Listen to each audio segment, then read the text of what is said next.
Welcome back for part 2 of our Week 1 live chat. In this session, we'll focus on your final project and share some practical tips for starting early, staying organized, and producing a high-quality submission. This is not just a routine essay, it's your opportunity to explore what it really takes to start or expand a business in a foreign country.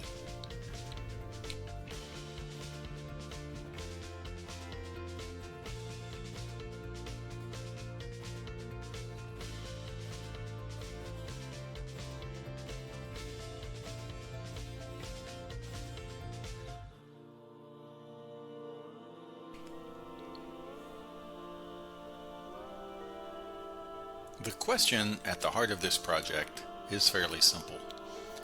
What does it take to start a business in a foreign country? However, your answer will need some depth. You'll need to go beyond surface level research and examine multiple aspects of international business. Start working on this now. Develop a general outline, begin your research, and keep your findings well organized as you go. The earlier you start, the less rushed and the more thorough your final product will be.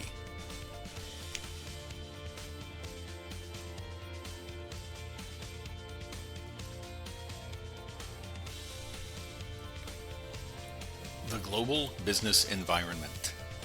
Your project should show that you understand how international business is different from doing business domestically.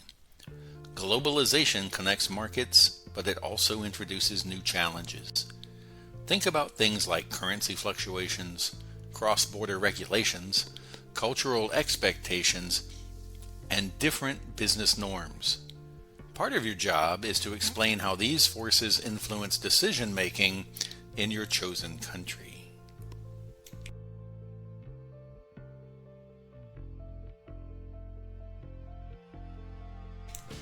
Government regulatory system. Every country has a different set of rules for foreign businesses. Some actively encourage investment, others place significant restrictions upon it. Your analysis should cover how your selected country's regulatory environment could either help or hinder your proposed business. This might include laws on ownership, licensing requirements, or restrictions on foreign investment.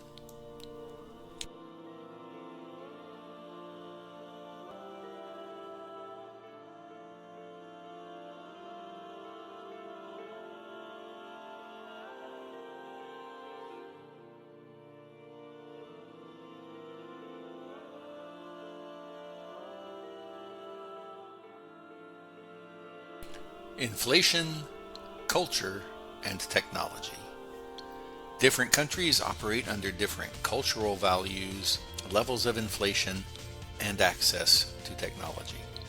These factors influence everything from pricing strategy to marketing.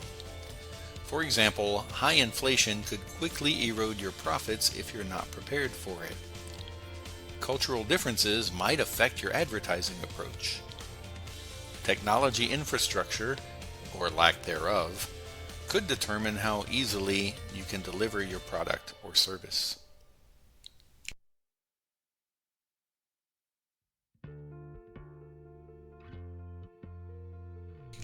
Strategic alliances, mergers, and acquisitions.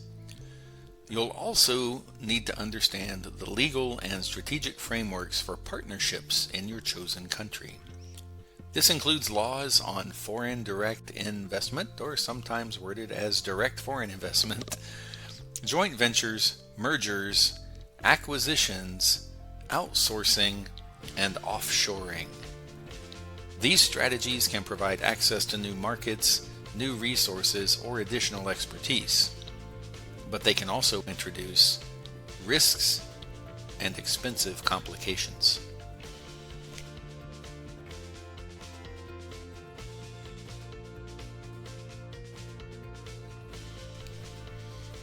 Managing information technology. Information technology is a game changer for international business.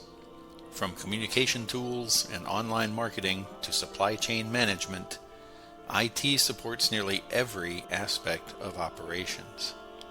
In your project, discuss how effectively using technology could help your business be more successful in your target country.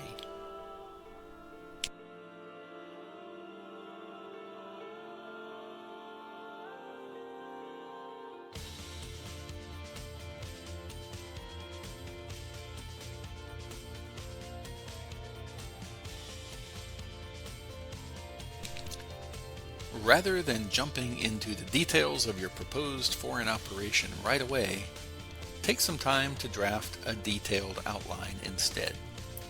This outline should clearly show the important considerations needed to launch your foreign located business and include not only financial details, but also considerations for marketing, regulatory challenges, political risks, and more.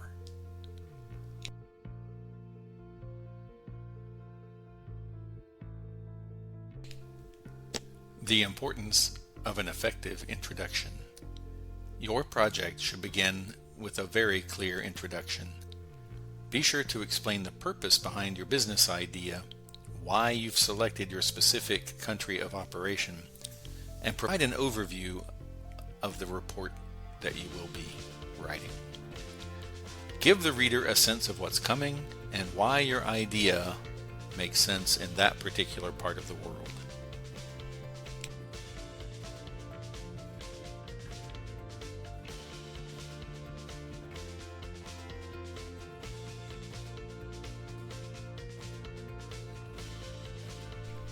Description of the proposed business. Next, you'll describe your business in detail. For example, is this a new startup or is it an expansion of an existing firm? Will it operate solo or as a partnership? Where exactly will it be located? Who is your target market and how will you reach them? Include realistic startup cost estimates, projected revenues, and expected expenses for at least the first few years.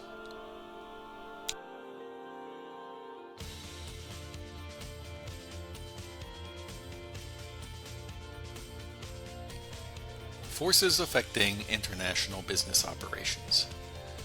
Discuss the types of business risk your company might face in its new location. This could include things like political instability, supply chain disruptions, or currency volatility. Weigh the advantages of expanding internationally against these potential challenges. Be realistic, but also optimistic. The goal is to present a balanced view.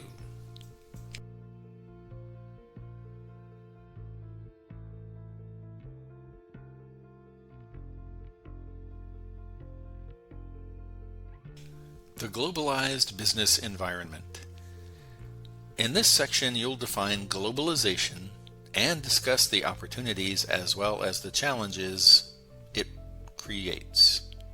Show how your business can take advantage of global networks while also preparing for the competitive pressures they bring.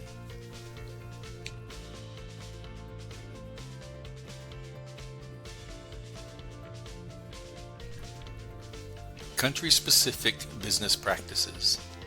Every country has its own particular business culture, ethical norms, and technological landscape. Identify any potential conflicts as well as opportunities that may arise. Cultural understanding is critical. It can make the difference between a successful launch and a very costly mistake.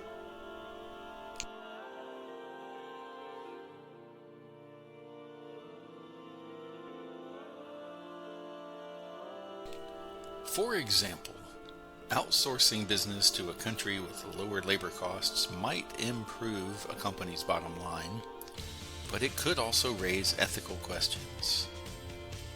Address how your business will navigate these concerns responsibly.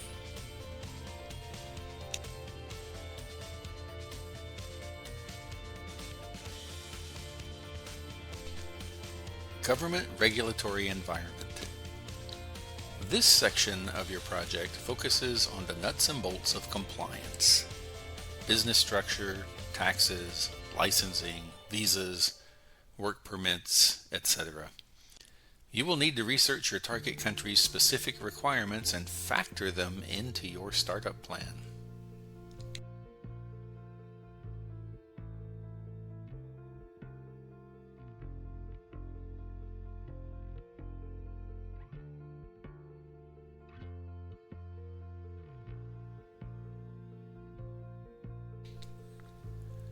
Information technology in the global marketplace. Technology is what connects you to customers, suppliers, and partners worldwide. It can also help you operate more efficiently and adapt to market changes quickly. Be sure to highlight the specific technologies that will give your business a competitive edge.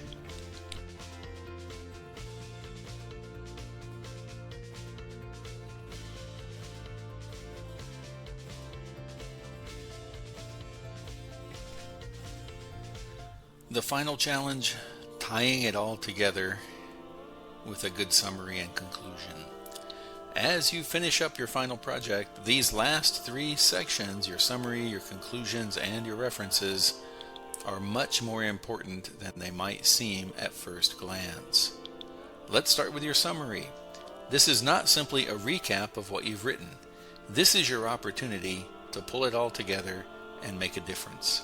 Think of it as your executive overview, but with a punctuation mark at the end. In a few well-organized paragraphs, explain what your proposed international business is, why it's a good fit for the country you've chosen, and how your research supports your recommendations. Highlight the most important findings from each section without restating every detail. This is more challenging than it seems. Be sure to show your reader, me, your professor, that you understand the big picture. Next, move into your conclusions. This is where you shift from describing to evaluating. Based on everything you've learned with this project, is this a viable business venture? What challenges would you expect to face?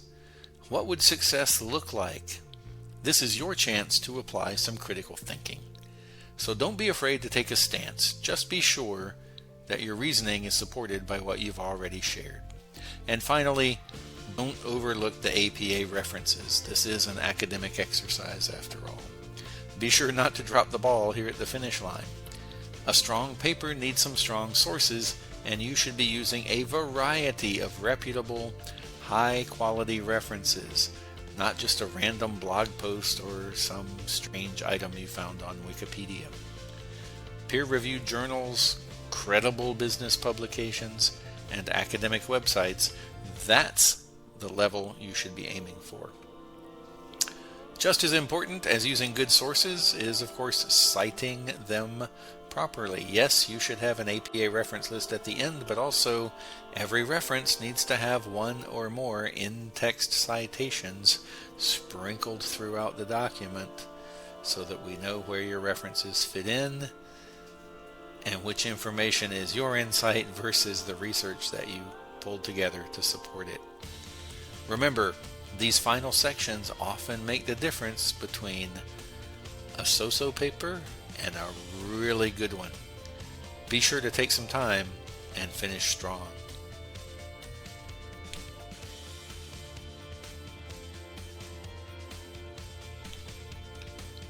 This concludes part 2 of the Week 1 live chat series. We've just discussed how to begin organizing and outlining your final project, which of course is due in week 4. Begin working on your final project now. 4 weeks goes by very quickly, and the sooner you start, the easier it will be to finish.